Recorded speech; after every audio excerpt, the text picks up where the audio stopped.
What's up mga idol?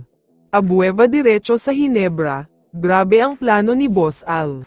Pero bago mo sana ipagpatuloy ang panonood mo, ay huwag mong kalimutan na mag-subscribe bilang suporta sa aking YouTube channel. Maraming salamat idol. Syempre bago ang lahat, isang official at nakakagulat na trade lang muna sandali ang pag-uusapan natin.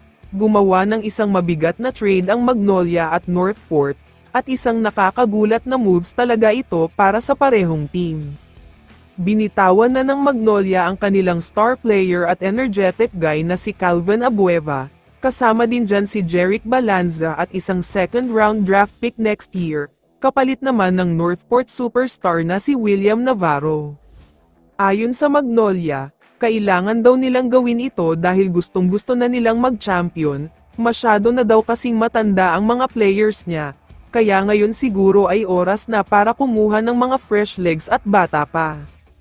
Pero kung akala nyo ay Northport na talaga didiretso si Calvin Abueva, nagkakamali kayo dyan dahil dito lang siya mananatili pansamantala, kumbaga sa biyahe ay ito ang stopover niya, pero aalis rin daw siya sa Northport at lilipat ng team.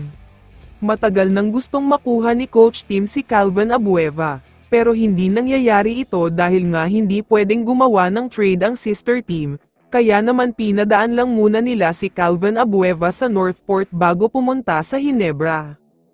Ang gusto daw kasi ni Coach Tim ay makakuha ng isang player na mataas talaga ang energy, may mga times daw kasi na ito talaga ang kulang sa kanila, yung tipong gaganahan talaga ang lahat dahil sa ginagawa niya.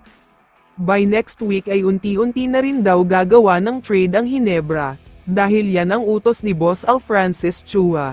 Kailangan daw kasi nilang paghandaan ang 50th season ng PBA, dito na magiging hari talaga ang mga SMC teams.